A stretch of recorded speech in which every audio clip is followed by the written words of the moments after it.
parte da história da África ficou perdida. É uma terra de reinos esquecidos. Os grandes impérios africanos da Idade Média forneciam o marfim e o ouro que alimentaram a Renascença na Europa. Mas nos séculos seguintes, os árabes e europeus, os mesmos povos que mais se beneficiaram com os produtos da África, conspiraram para negar ao continente seu grande legado.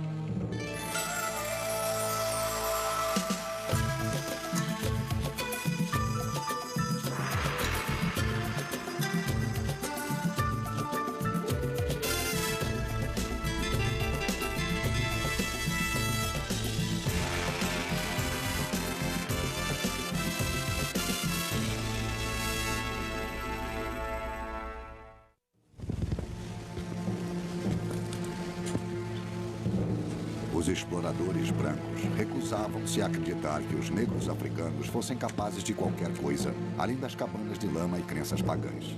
Para justificar a exploração do continente negro, os colonizadores brancos reclamaram as civilizações perdidas da África aos seus ancestrais brancos. Existe uma ideia fortemente gravada no mundo ocidental de que os africanos são um povo sem história. Mesmo os grandes professores de história moderna em minha universidade, a de Oxford, no meu tempo de estudos, podiam dirigir-se a uma grande plateia do Reino Unido através da mídia e dizer: talvez no futuro haverá uma história da África. Mas no momento não existe nenhuma. Só existe a história dos europeus na África. O resto são trevas e não um assunto para a história.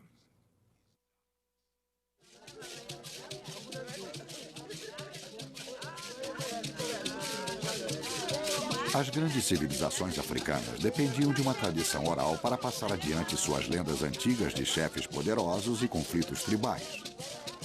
Geração após geração, ouviram essas histórias, mas com o tempo, as lembranças falhavam.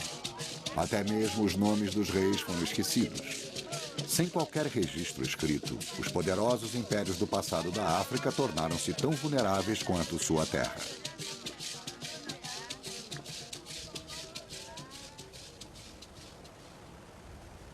Há 800 anos, este terreno irregular próximo à fronteira africana com Zimbábue era um desses reinos. Mas todos os sinais externos de sua civilização desapareceram há muito tempo. Mas os habitantes de Venda sabem, através de histórias de seus ancestrais, que grandes reis e rainhas eram enterrados aqui, bem acima das ravinas sobre o pico de um penhasco. Um cemitério criado com milhares de toneladas de terra carregadas para cá para cobrir a rocha nua do topo do penhasco.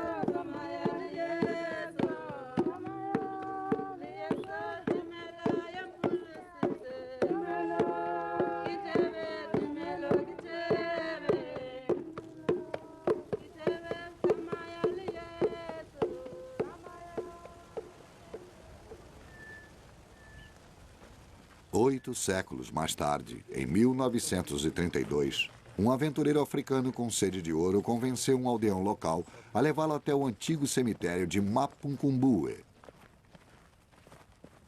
Hoje, Ernst van Graan, neto do explorador, retrata a jornada. Apesar de ser meu avô, ele era um caçador de tesouros. Estava sempre interessado em descobrir ouro e procurou exatamente por este local durante quase 5 anos. Séculos de superstições protegeram este cemitério real contra o roubo. Seu guia nem ousava olhar para a montanha sagrada com medo de ficar cego. Os habitantes de Venda chamam esta montanha de Gupwe, a Montanha do Chacal, e chamam-no por esse nome porque acreditavam que havia espíritos malignos e coisas misteriosas por aqui. Quando se aproximaram da colina, havia esses penedos verticais e parecia impossível escalar a montanha, mas descobriram uma passagem secreta que está bem atrás de mim.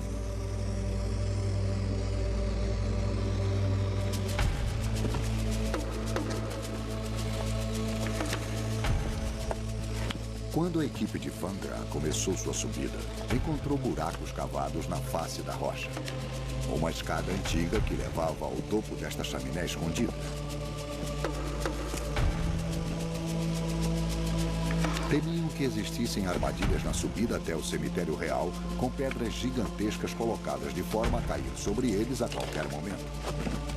Mas sua subida foi tranquila. Estavam prestes a descobrir alguns dos últimos remanescentes do tesouro real de todo o sul da África. Normalmente, os objetos de ouro encontrados eram derretidos. Outro capítulo importante da história africana ficaria encoberto para sempre. E esse era o seu plano. Felizmente, no último momento, Vangra Jr. teve um ataque de consciência. Entre as descobertas estavam um cetro e um rinoceronte de ouro. Pequenas quinquilharias se comparadas aos tesouros de Tutankhamon. Mesmo assim, eram os poucos e preciosos elos que nos ligavam a um passado esquecido há muito tempo. Testes feitos através de radiocarbono colocaram Mapungumbu em 1200 d.C. Os sul-africanos brancos ficaram estupefatos. Recusaram-se a acreditar que os negros tivessem chegado na região há mais de 400 anos antes dos primeiros colonizadores brancos. Testaram e retestaram Mapungumbu, tornando-a um dos locais mais expostos a radiocarbono de toda a África. E os resultados eram sempre os mesmos, 1200 d.C. Com tantos colonizadores brancos na África do Sul, grande parte da discussão residia principalmente em que a maior parte desta terra estaria livre do povo africano. Como dizer que pertencia à África? Nós chegamos aproximadamente ao mesmo tempo em que os africanos. Então, eles não têm mais direitos do que nós. Então, nós temos tanto direito quanto eles, era o que diziam. Mas eles estavam aqui há centenas de anos antes dos colonizadores, o que elimina sua pretensão a um status especial na África do Sul.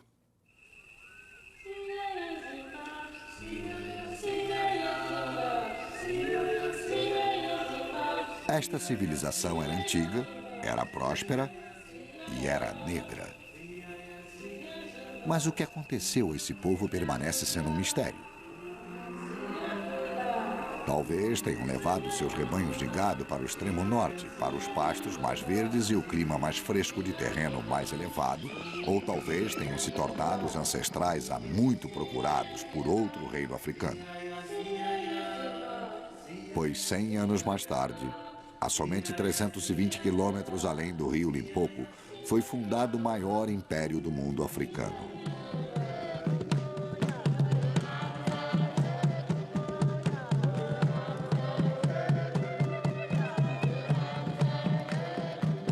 Enquanto a Europa encontrava-se na Idade Média, a África do Sul era dominada pelo reino do Grande Zimbábue. Seus reis governavam uma corte enclausurada por uma parede circular colossal, de mais de 8 metros de altura e 5 de espessura. Pouco se sabe sobre o império. Até os nomes dos reis foram esquecidos. Mas sabemos que possuíam milhares de cabeças de gado e forneciam marfim e ouro para os mercados de Soale, na costa oriental. O primeiro elo da rede comercial da África com o mundo.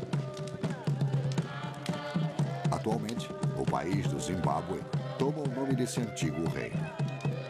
Zimbábue significa grande casa de pedra. Até recentemente, sua história real era negada pelos brancos, que estavam convencidos de que os africanos negros não poderiam ter criado estruturas tão monumentais.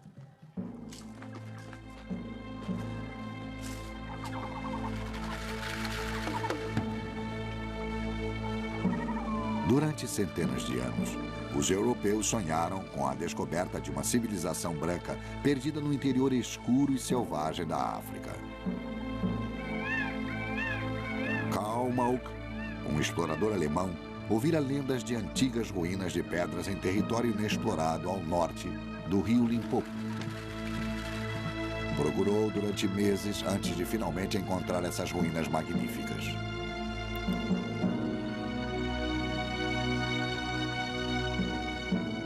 Terça-feira, 5 de setembro de 1871.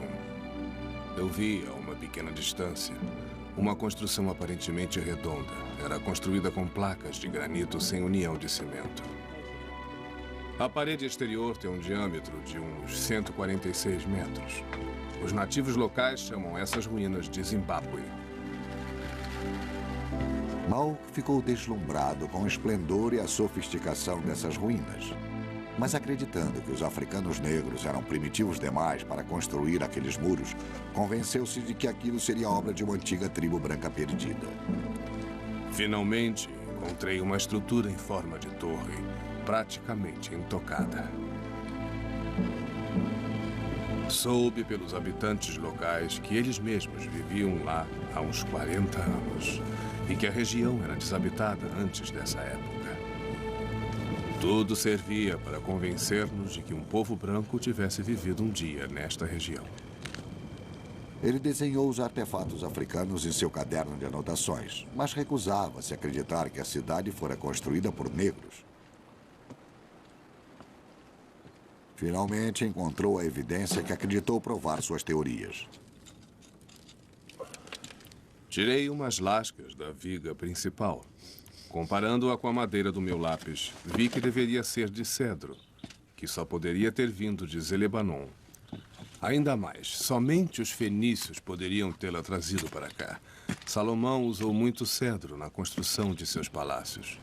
E essas ruínas são uma imitação das construções de Salomão em Jerusalém. E a grande mulher que a construiu só poderia ser a rainha de Sabá.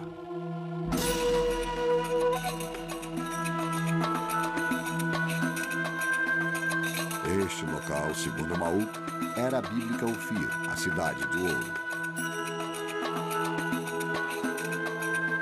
A história da rainha de Sabá foi contada pela primeira vez na Bíblia. Carregada de presentes preciosos de ouro e gemas, essa rainha branca mítica visitou o rei Salomão em Jerusalém. Diziam ser uma mulher tentadora, com um corpo voluptuoso sob suas roupas de seda. Deu ao rei tudo o que ele quis. Mauk concluiu que a rainha de Sabá deve ter sido a rainha do grande Zimbábue, e este local, o seu palácio. As teorias racistas de Mauk foram grandemente aumentadas pela propaganda feita por colonizadores brancos que queriam expandir o Império Britânico. Qualquer prova de que os brancos estiveram aqui em tempos bíblicos ajudaria a justificar sua exploração da região.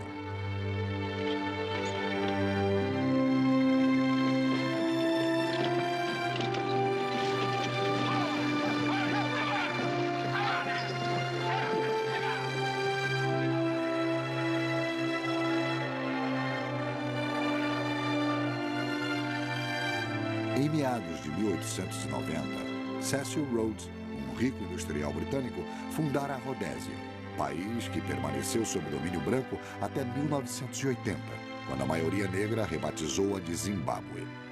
Rhodes reclamou para si milhares de quilômetros de terras ricas em ouro e diamantes, inclusive as ruínas do grande Zimbábue. Afirmando tratar-se de um palácio fenício, organizou uma orgia de assaltantes que roubou os artefatos mais preciosos dessas ruínas.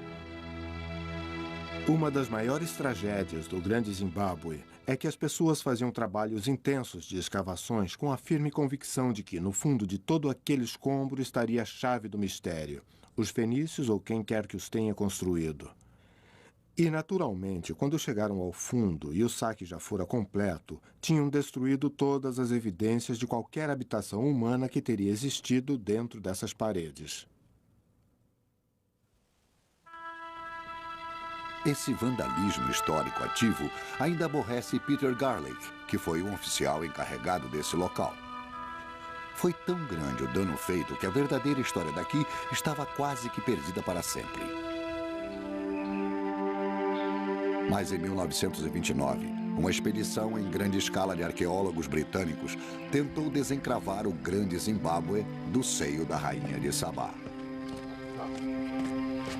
Gertrude Kenton Thompson, a líder do grupo, estava determinada a resolver o enigma do grande Zimbábue de uma vez por todas. Gertrude Caton Thompson foi uma mulher formidável. Seus padrões arqueológicos eram os mais elevados. Era uma equipe toda formada por mulheres. Creio que intencionalmente. Ela sempre trabalhou com mulheres e foi a primeira feminista da arqueologia.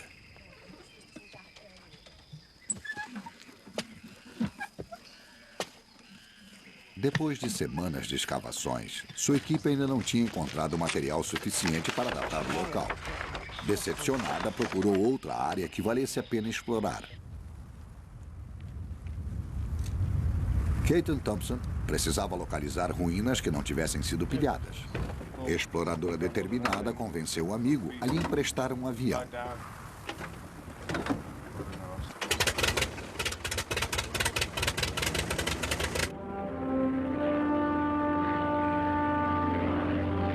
Enquanto sobrevoava a Acrópolis, reparou em um local não mapeado que levava ao topo. Estava obscurecido pela vegetação e levava um novo abrigo feito por um conjunto de muros.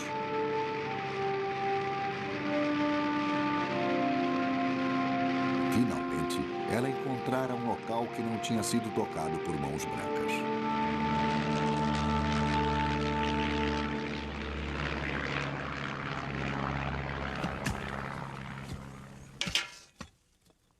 Os trabalhos começaram no dia seguinte.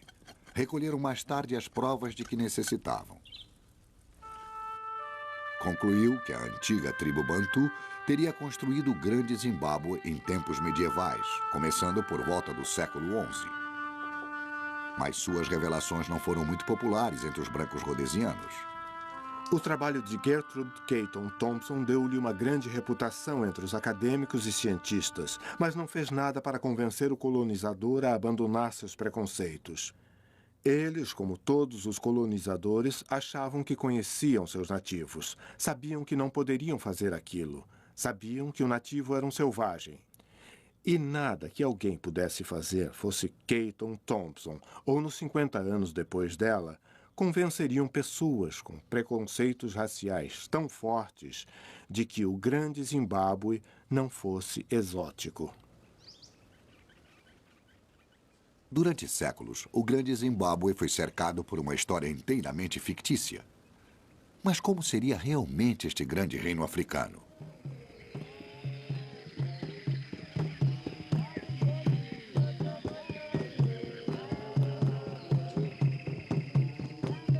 Em seu ápice, durante o século XIV, o Grande Zimbábue era uma metrópole surpreendente, única em toda a África. Era tão grande quanto Londres na época, com uma população de 18 mil pessoas agrupadas em uma área de poucos quilômetros quadrados. Dentro de seus grandes muros de pedra estava a cultura urbana desconhecida, mais antiga da África subsaariana. O barulho deveria ser atordoante. A fumaça de centenas de fogueiras devia escurecer o céu. Era a capital de um império que estendia-se por milhares de quilômetros e continha centenas de mini-Zimbábues, cada um com seu próprio governador. Na Grande Zimbábue, a influência do rei continuava muito depois de sua morte. Os espíritos dos ancestrais continuavam sendo uma presença real, tanto como governadores poderosos quanto conselheiros espirituais. Atualmente, acredita-se que os nativos de Shona sejam os descendentes do povo que construiu o Grande Zimbábue. Na cultura moderna de Shona, os espíritos dos ancestrais ainda se comunicam regularmente com os vivos através de uma cerimônia executada por um médium em uma caverna embaixo das ruínas da Acrópole. Os shonanianos são pessoas muito religiosas que acreditam piamente que seus ancestrais não estejam mortos e desaparecidos para sempre. Que estão vivos e que, através de seus médiuns, podem puni-los, podem abençoá-los, podem orar por eles e, consequentemente, se não fizerem o que eles dizem, possivelmente terão má sorte. Stamon Deng, um ministro do governo de Zimbábue, estudou os ancestrais do povo Shona.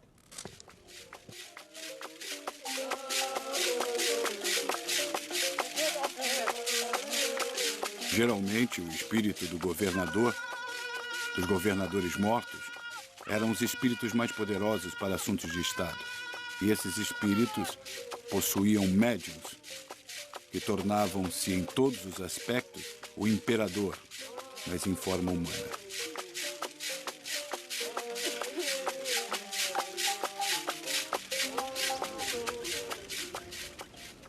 No alto da Acrópole, olhando o reino, existe um templo sagrado, onde podemos imaginar o que costuma acontecer.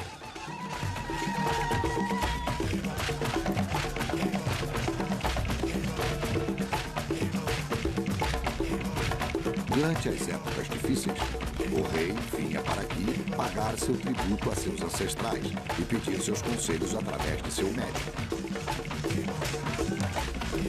O médium entrava em transe e era tomado pelo espírito de um governador morto há muito tempo.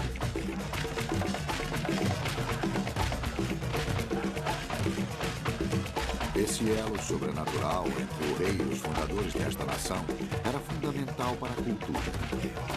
Através do médium, o rei exercia sua influência sobre os médiums como espíritos de governadores menores.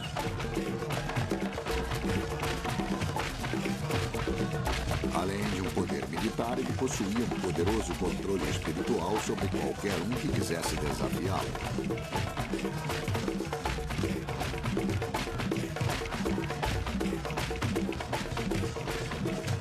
Não era necessário um grande exército para controlar. O controle tinha que ser psicológico. Podiam fazer os pronunciamentos que o povo seguisse e obedecesse. Esses grandes pássaros de pedra eram os símbolos daquele poder e estão entre os poucos ícones que foram salvos nesse lugar sagrado. Esta era uma civilização que representava a mais alta aquisição do povo de fala dialeto bantu desta parte da África. A riqueza que eles acumularam permitiram-lhes construir estruturas tão grandiosas como fizeram no grande Zimbábue, especialmente no Vale, eu creio. Havia uma arrogância, uma pomposidade, a grande loucura que levou Luís XIV a construir o grande palácio de Versailles. Aquilo não era um local para um homem viver, era uma demonstração de sua riqueza, o significado de seu país e o que ele pensava de si mesmo. E essa mesma loucura existe no povo daqui, que construiu essas magníficas estruturas de pedra que agora admiramos. O grande Zimbábue foi construído durante vários séculos por um povo devotado. 1 milhão de blocos de pedra foram recortados só para construir a parede externa. Cada súdito pagava seu tributo ao chefe com 7 dias de trabalho por mês. Não era um trabalho escravo. Eles construíam um monumento para honrar seu rei e provedor. Os construtores originais dessas paredes buscavam pedreiras de granito como esta. Hoje, ainda extraem os blocos como faziam há séculos, para reparar os muros quebrados de seus ancestrais. Aquecendo o granito com fogo e jogando água sobre os espaços, a rocha passa ao estado de placas espessas.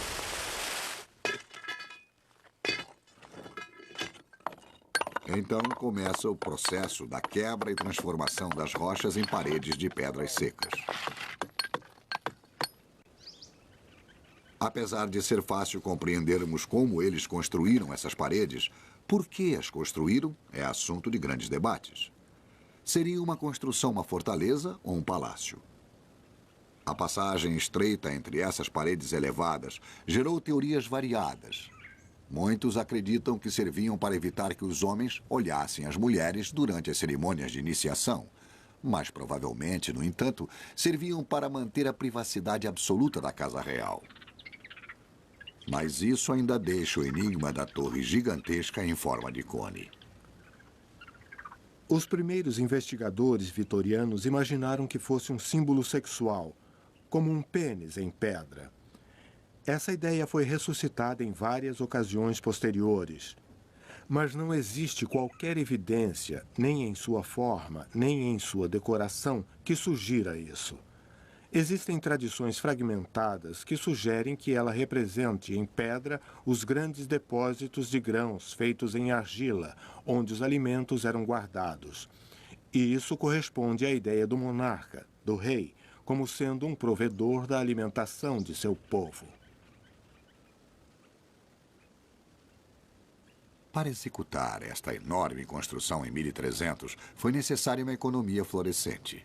E a fonte dessa riqueza era o gado. O status de um chefe estava baseado no número de cabeças de gado que possuía. Um homem rico teria muito gado, podia manter várias mulheres, que lhe davam vários filhos, que forneceriam mais mão de obra para o cultivo de mais terras. Durante a seca, quando havia pouco trabalho, os fazendeiros tornavam-se mineradores de ouro.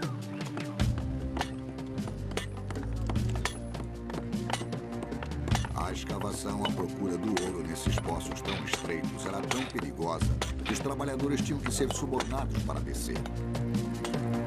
A maioria preferia minerar os leitos dos rios.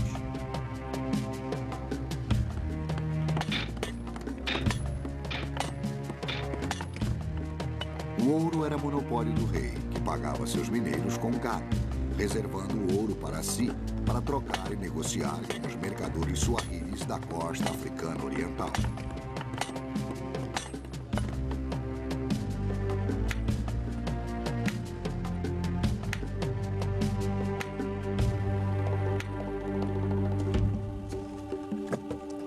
Durante o auge de seu poder, os governadores do Grande Zimbábue controlavam o fluxo de ouro e de marfim para os portos comerciais da África Oriental.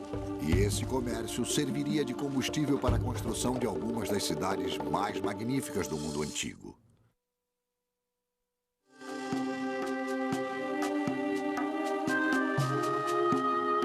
No século XIV, a costa suahili africana era um local exótico descrito pelos marinheiros árabes como vibrante e afluente, com as cidades mais lindas e melhor construídas do mundo.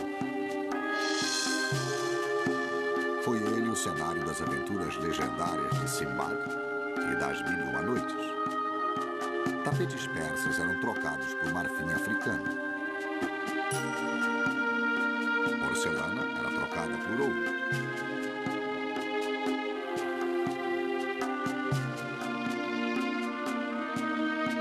Mercadores que vinham da Índia e da Arábia, até mesmo do Extremo Oriente, tinham que negociar com corretores suahilis, homens comuns medievais, que eram sua única ligação com bens que vinham do interior da África.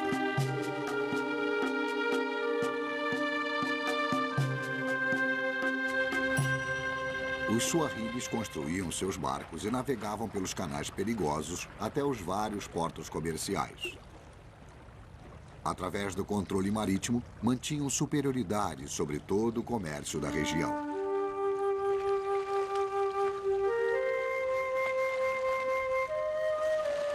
Todos os anos, centenas de barcos aguardavam os ventos da monção para levar de volta seus bens para o centro-leste. No século X, o ouro, o marfim e o quartzo escoavam pelo Mediterrâneo, num comércio em uma escala nunca vista desde as épocas gregas e romanas. Esse litoral próspero tinha portos e cidades que percorriam 2.880 quilômetros entre as atuais Somália até Moçambique. Sua rede comercial estendia-se da Arábia até a Índia e continuava até a China. No século XV, os suahilis chegaram a exportar uma girafa para a China, causando sensação na corte imperial.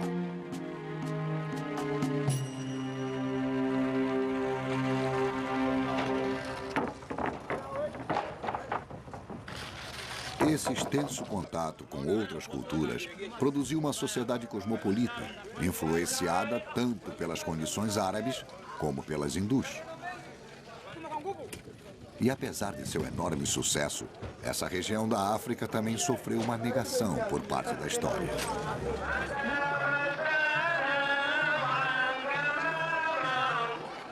A confusão pode ser traçada desde os primeiros comerciantes árabes e a introdução do islamismo.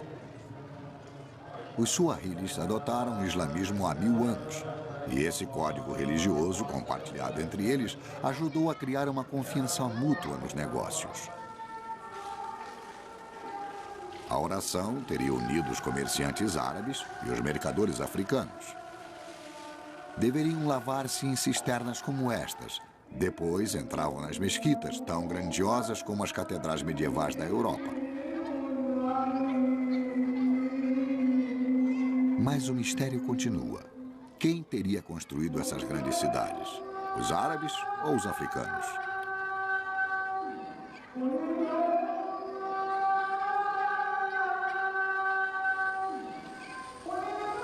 O arqueólogo Mark Horton está estudando as cidades fantasmas da costa africana e tem ideias revolucionárias quanto à sua origem.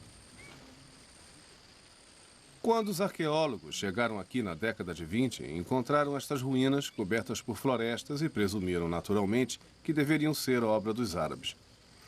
Temos túmulos de pedra decorados com coral, jarros de porcelana, casas e palácios com nichos elaborados e minaretes. Com certeza deveriam ser obra dos árabes, mas eu acredito agora que essa interpretação estava errada, que tudo isso era uma sociedade africana.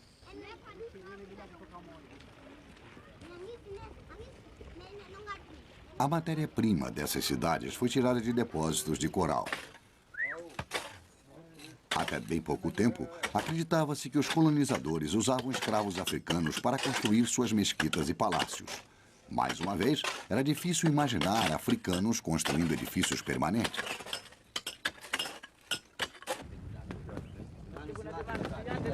Atualmente, acredita-se que os suahilis representaram um papel muito mais importante na criação desse império comercial e que os ricos mercadores que construíram essas cidades de coral fossem africanos e não árabes. É uma história complicada para ser desvendada. No século XVIII, muito tempo depois de várias dessas cidades costeiras terem entrado em declínio, a costa oriental da África era realmente governada por sultões árabes da ilha de Zanzibar. Para apoiar suas afirmações territoriais, insistiam que os africanos tinham sido somente colaboradores no desenvolvimento da civilização suahili. Durante 10 anos, Mark Horton está ajudando os suahilis a reescrever sua história e poderem reclamar seu legado de direito. Para Horton, esta construção abandonada é um testemunho da traição feita ao povo suahili. É chamada a Casa das Maravilhas. Esta grande construção representa a humilhação final dos suahilis. Foi um presente dos ingleses ao sultão árabe de Zanzibar, nos anos de 1880. Os britânicos queriam apoderar-se de grandes partes da África Oriental, mas infelizmente os suahilis estavam no caminho. Eram pessoas que viviam lá há milhares de anos. Então fingiram que os suahilis não tinham história, que tratava-se simplesmente da história árabe. E dando essa construção para o sultão árabe de Zanzibar, foi possível criar todo um novo mito sobre a história da África. E é por isso que já não temos mais uma ideia de como eram os suahilis.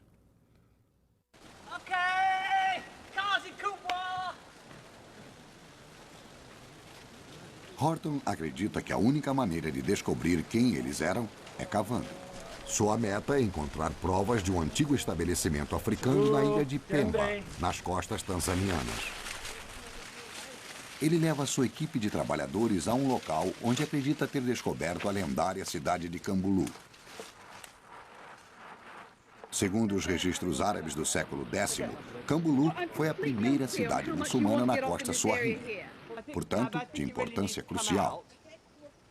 Na melhor tradição africana, Horton dá as ordens lá do alto, enquanto sua mulher Kate fica lá embaixo. Estão começando a descobrir o chão de uma mesquita que desapareceu completamente. Horton espera que ela revele como o islamismo veio para a África Oriental. Uma antiga lenda árabe oferece uma explicação. Abdur Juma, arqueólogo-chefe de Zanzibar, transforma-a em uma história de acampamento para os trabalhadores exaustos. E ela está no diário de um explorador árabe.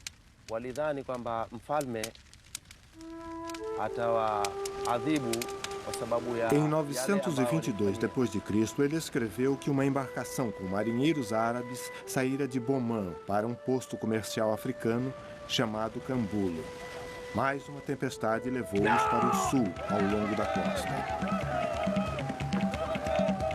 Diziam que os povos que habitavam essas costas eram canibais e os marinheiros temiam por suas vidas.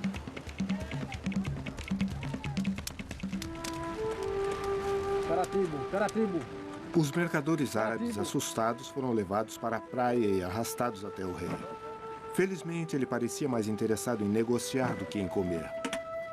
Ficou encantado com as joias árabes e eles trocaram presentes. Os marinheiros tiveram bons motivos para rezar por Alá. Quando chegou a hora de partir, convidaram o rei para ir até o navio para se despedir. O capitão árabe estava com más intenções. No mercado de escravos de Omã, esse rei africano poderia valer 30 dinares. Deu ordem de partida. E quando chegaram a Omã, o rei foi vendido como escravo.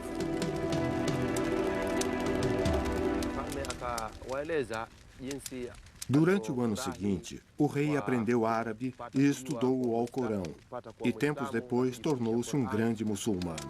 Um dia, então, fugiu de seus donos e percorreu milhares de quilômetros até sua aldeia.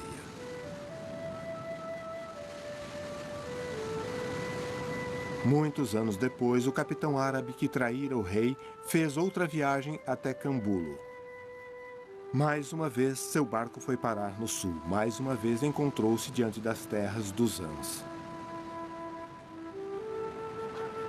Os mercadores árabes ficaram surpresos ao ver o rei que tinham vendido anos antes e imploraram piedade. Podem ir, traidores, ele disse. E se os perdoo, é porque através de mim vocês introduziram o meu povo ao islamismo. E no futuro, quando os muçulmanos vierem aqui, tratar-se-ão como irmãos.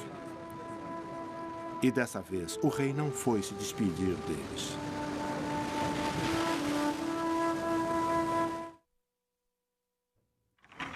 Horton acredita que a difusão do islamismo ao longo do corredor Swahili foi uma espécie de política de segurança contra o comércio árabe de escravos. Cambulo, o destino do capitão árabe da lenda, era um importante porto comercial da costa oriental africana. E se foi Cambulo que Horton encontrou, então, sob o chão dessa mesquita de pedra, podem existir mesquitas mais antigas, construídas em um estilo mais tradicional africano.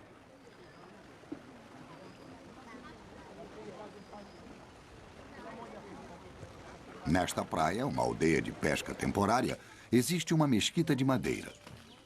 Os suahilis só viviam aqui durante a estação de pesca, durante uns 1000 anos, mas sempre construíam uma mesquita possivelmente semelhante às primeiras mesquitas suahilis. Sabe, Mark, esta é uma mesquita de madeira, de sapê, típica das construídas anteriormente pelos aldeões. Ah, entendi. E quando abandonaram estas, passaram a fazer de lama? Sim, lama e madeira. Geralmente elas são maiores do que esta mesquita de madeira. E depois temos uma de pedra e depois... Sim, eles construíram uma de pedra no mesmo ponto, uma em cima da outra. Uma em cima da outra? Uma em cima da outra.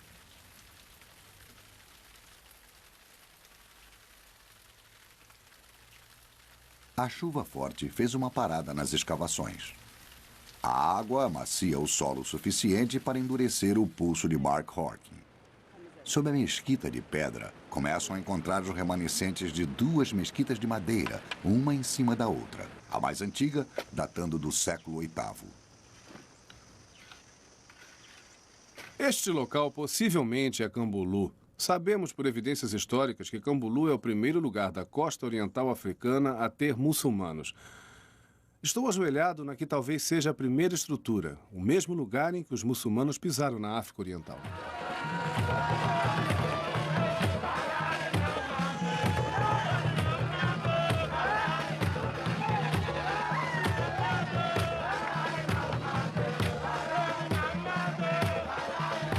Um festival muçulmano homenageia o nascimento de Maomé, mas na ilha Lamu, no Quênia, a comemoração tem um ritmo tipicamente africano. Os grupos fazem corridas de barco em torno do arquipélago e surgem no porto. O islamismo pode ter vindo da Arábia, mas esta é uma celebração suahili, em uma cidade suahili. Mesmo assim, muitos suahilis continuam a acreditar que os fundamentos de sua civilização são árabes. Parte da confusão foi autoperpetrada, no sentido de que muitos muçulmanos, entre o povo suahili, preferiam identificar-se em termos árabes.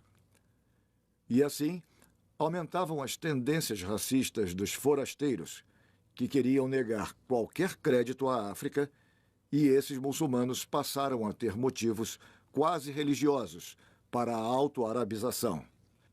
E os observadores ocidentais tinham motivos racistas para acreditar aos árabes a civilização suahili. E os dois motivos ajudaram a criar a confusão.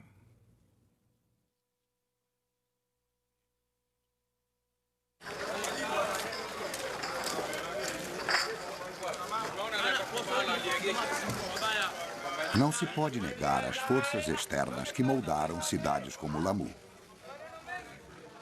Os entalhes intrincados feitos nas portas são uma característica típica suahili.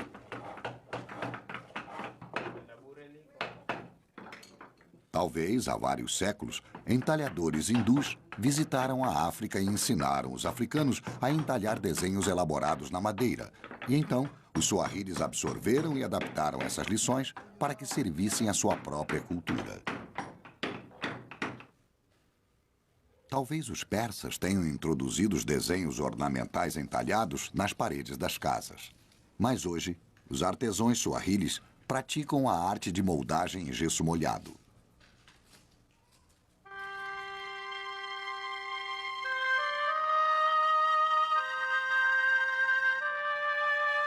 Há 6 séculos, mercadores africanos ricos construíram vilas decoradas pelos melhores artesãos. Lamu era tão sofisticada quanto a Veneza medieval. Essas casas opulentas foram construídas durante a época do comércio árabe e hindu. Atualmente, grande parte desse comércio desapareceu e a economia depende bastante do turismo. Mas, possivelmente, a cidade se parece com o que sempre foi. As ruas são trafegadas por burros, mas são muito estreitas para carros. E os esgotos aparentes originais atravessam as alamedas. As ruas em labirinto de Lamu são espelhadas naquelas de muitas cidades fantasmas ao longo da África Oriental. Durante o século XVI, centenas dessas cidades viraram ruínas, o que torna óbvio o motivo daquele comércio florescente ter terminado. Todos lucravam com o comércio. Os mineradores de ouro do interior, o homem comum suahili, os marinheiros, os mercadores e até os consumidores de todo o mundo medieval, da Europa até a China. Talvez as fortunas de famílias mercadoras rivais refluíram de geração em geração, da mesma forma que as dinastias corporativistas crescem e caem atualmente. Talvez a peste bubônica tenha causado uma recessão mundial e, assim, a demanda por bens africanos tenha caído. Foi o fim de uma era gloriosa para os reinos do Grande Zimbábue e da costa Suahili. No final de 1500, as construções ficaram esquecidas, mas seu legado cultural sofreria um destino ainda pior.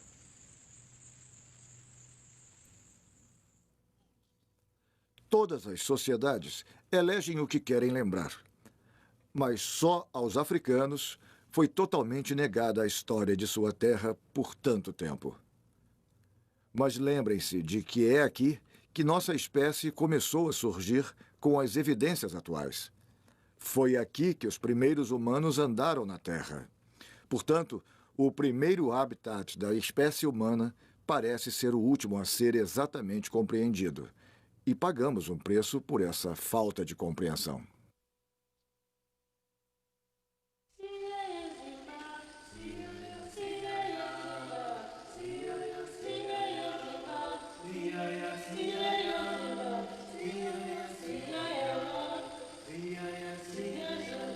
Quando os colonizadores europeus chegaram à África, sonhavam em descobrir uma civilização branca perdida, de riquezas e belezas fantásticas. Surpreendentemente, até hoje, esse mito persiste.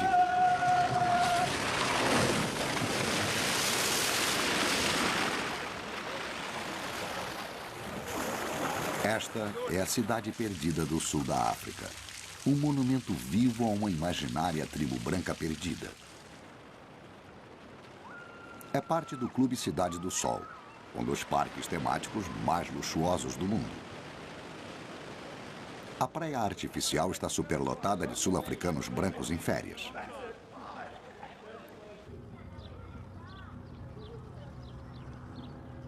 Um grupo de serviço de vários milhares de sul-africanos negros mantém vivo o sonho da tribo branca perdida. Todas as noites, eles retornam para suas palhoças, discretamente escondidas atrás das colinas.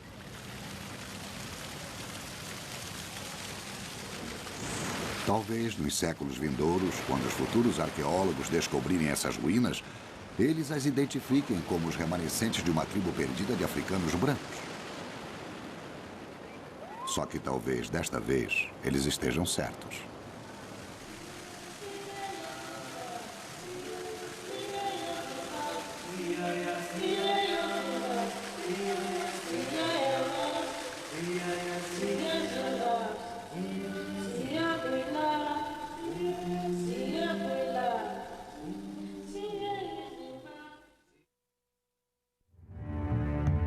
Versão brasileira Audio News.